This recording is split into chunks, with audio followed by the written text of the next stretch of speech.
have been seeing so many working class, middle to lower income people talk about how much taxes they owe this year, and I cannot help but to think about how much we are getting scammed by corporate greed.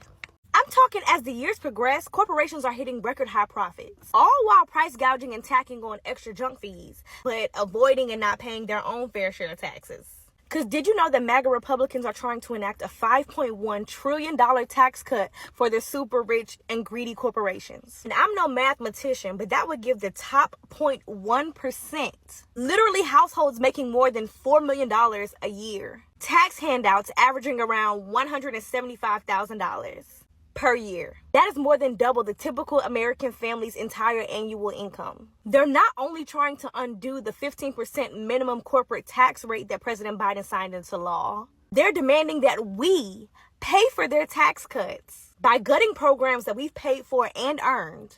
And they continue to oppose policies that lower our costs. Make it make sense. Then every time we try to sound the alarm or make progress on these issues, MAGA Republicans try to sabotage our efforts with threats of defaults and shutdowns. I just feel like time and time again, Republicans have proven that they can't be trusted with our economy. And that they'll always put the rich first. That's my 5 cents because it's worth more than 2. Hello everyone, this is Emmanuel Cook. We will be reacting to a new video today, so make sure you guys like, comment, and subscribe down below, and let's get into the video. In today's world, middle class and upper middle class is the worst spot you can be in financially. You're the people who pay all the taxes. Rich people don't pay taxes, poor people don't pay taxes. If you're at about 0 to 30,000 a year, you get food stamps, you get Section 8 housing or subsidized housing, you get lots of tax credits back when tax season comes. Those people pay no money in taxes and get 10 grand back. And if you're rich, you're using all your write-offs between your houses, depreciating real estate, losses on business. You're not paying any tax. And if you make about 60,000 to 250,000, those are the people that pay the taxes for the entire world. Those people can't qualify for lower housing. They can't qualify for food stamps. They can't qualify for financial aid with school. Those are the people who is the worst spot you can be in. And I was in that spot for a long time and wondered why I was the one paying all the taxes until I learned how to grow out of the middle class.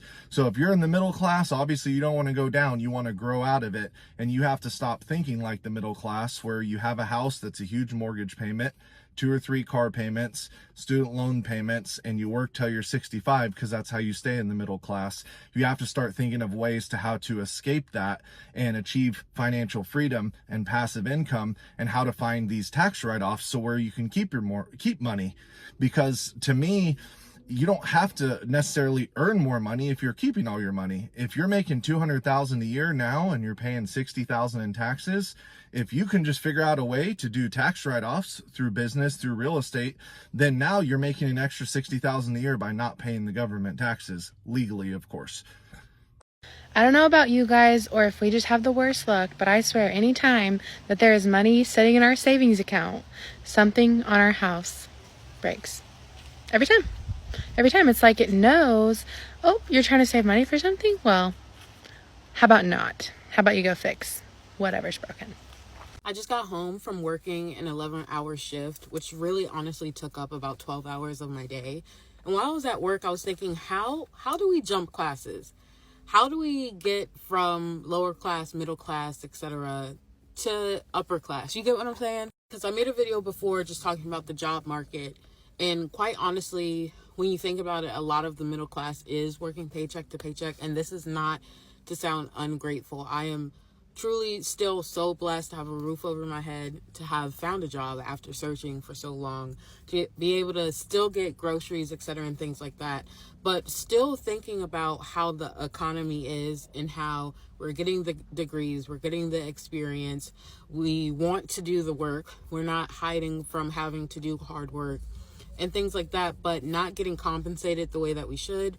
With working, there's less guarantees, especially when you think about Social Security, pension plans. Those types of things aren't offered to us. And more specifically, I've always been interested or pursued entrepreneurship. And even then, there's kind of like these barriers here, because how much of the money that you're bringing in can you risk to do these business ventures? And how can you even fund these ventures if you're not even getting compensated well for the work that you're doing in your job? Now, these jobs, they take away time, mental effort, and you're still not getting paid well for that. So if you're low on time and you're low on funds, how do you get yourself kind of out of this repetitive cycle? That's like the biggest question. And when it comes to business ventures as well, I feel like what you need most is capital. You need money to invest. You need money to purchase properties. You need money for startups, etc. You get what I'm saying? So although I have some side hustles, I have some businesses that I have started for myself and I want to thrive and do well,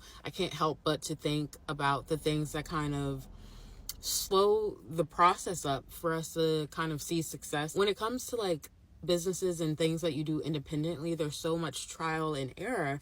And again, it brings me back, how much are we able to risk if we don't have a security blanket, if we don't have things to follow on, if we don't have other people to invest in us? So on my whole 10, 11 hours that I'm at work, I'm like really thinking about like, what are the steps that I personally can take? What is a game plan that I can make for myself? Because quite honestly, I feel like life is meant to be enjoyed, is meant to be able to live.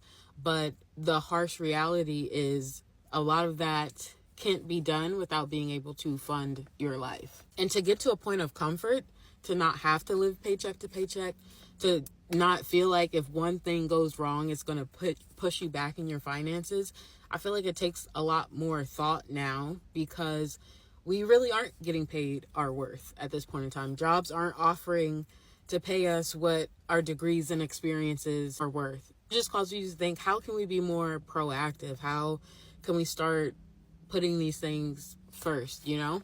So my biggest question to, like, how do we jump classes? Like, is that a thing? Does nobody think about that anymore? Do we just become complacent in this weird rotation that we get stuck in? Like what do we do? More importantly, like, I wish I could hear more from people who have figured it out. You get what I mean? That have found that type of success. And I think that's why social media is so interesting, because we see people gain that type of independence that some of us are actually looking for through these platforms, through developing an audience, through developing people who are invested in them and be able to create businesses and things like that off of their personal brand, which is why I think social media is so cool, because it presents that opportunity that is actually low cost to start. You start basically for nothing. And if you build a platform off of it, it could have an extreme payoff. But yeah, I was just thinking, something's got to give. There's so much life to live, and to be trapped in this cycle of working hard, being underpaid, and just the pay not matching the economy in general, nah, we got to figure something else out. And there's people that have done it. I just think that's more research I have to do on my end and talking to the right people and things like that. But I'm like, there's so many things in the way to get to that next level, especially if you're stuck in that rotation of paycheck to paycheck. So guys, what do we do? I mean, I'm still in my 20s, but time is ticking. Time is ticking. We do not have forever. I feel like we should be having more conversations like this to help each other out and figure out, like, if we don't want to be stuck in this cycle, we got to talk more, and we got to figure out who we should be listening to, quite honestly. The system is completely stacked against the working class, and honestly, this is going to piss some people off, but I don't care because I'm pissed off. There's just something incredibly infuriating about the fact that I'm going to owe taxes this year, even though I get over $600 taken out of every check for taxes. And my husband gets even more taken out, and we are still going to owe even with a child. Meanwhile, in my mom groups on Facebook, all these women are bragging about that don't pay anything into the system and are bragging about getting $15,000, $19,000 back. What? I mean, how? It's literally like they don't want people to work. Like, why would you? What is the incentive to work when you can make half my salary with one little check from the IRS in January? What's the point?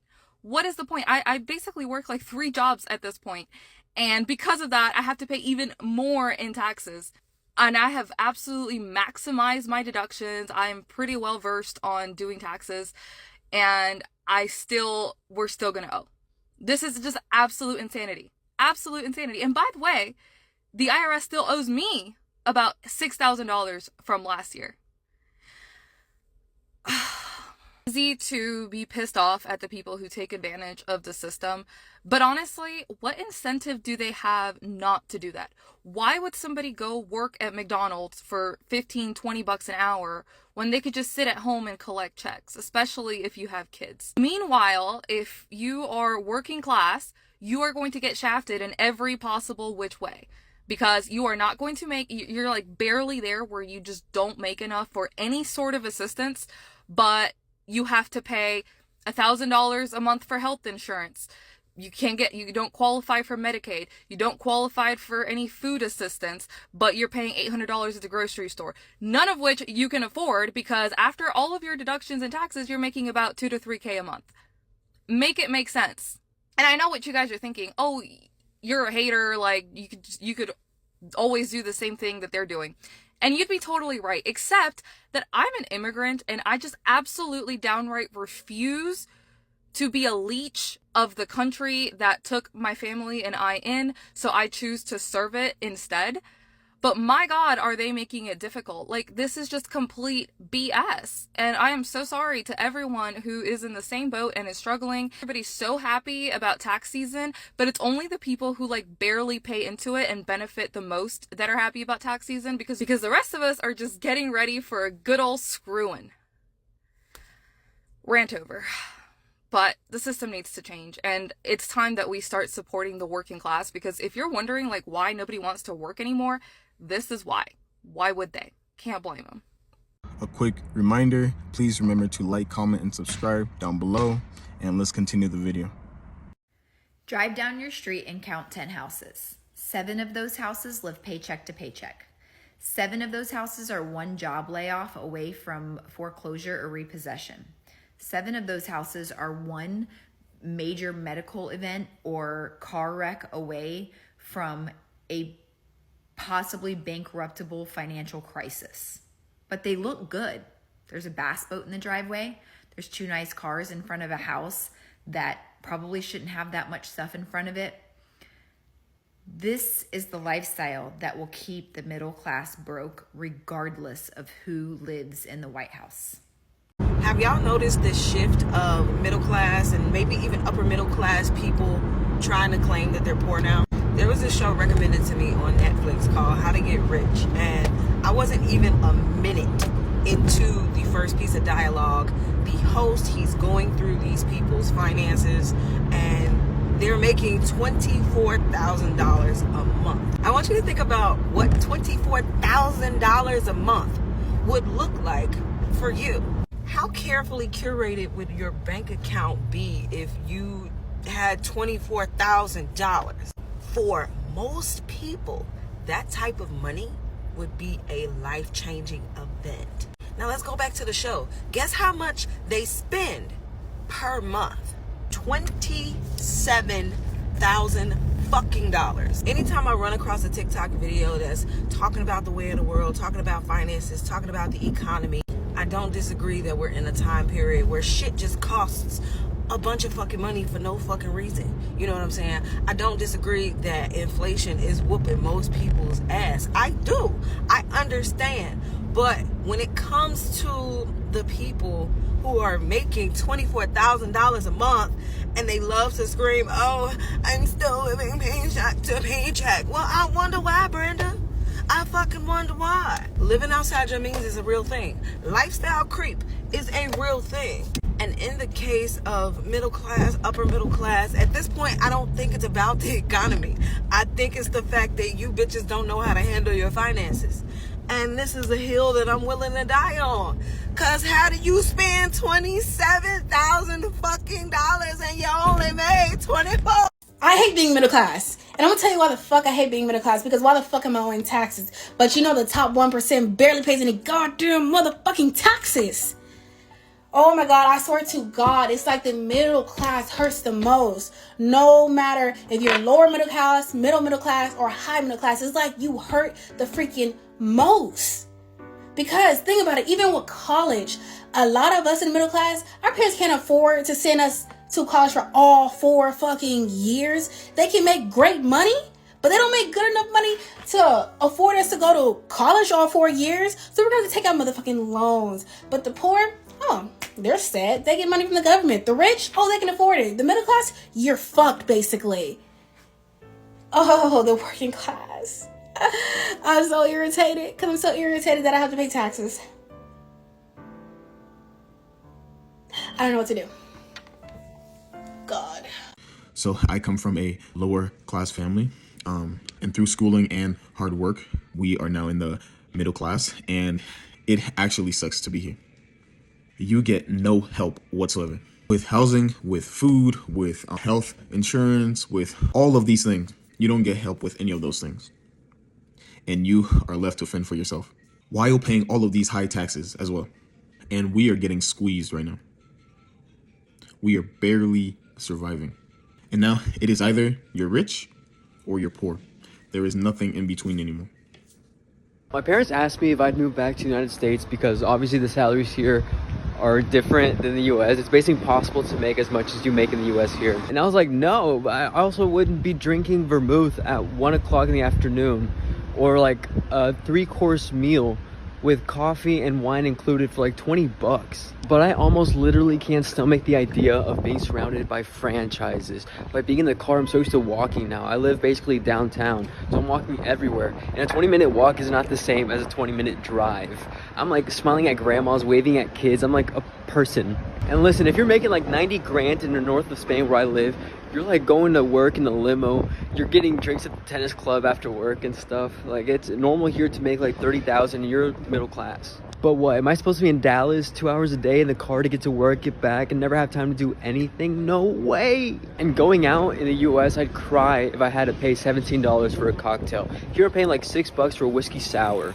And I love the US, but even the mood is different here. The US feels like there's like turmoil going on underneath. No thank you. Nothing humbles you in the UK more than being from a working class town, specifically talking to someone who is from a very nearby middle or upper class town. I was born and raised in Coventry, and if you're not from England, you're probably thinking, what do I fucking care? But I learned how I was supposed to feel about this based on other people's reactions from a very young age. When I was 17, I got a job at Starbucks, right? I worked in Coventry City Centre.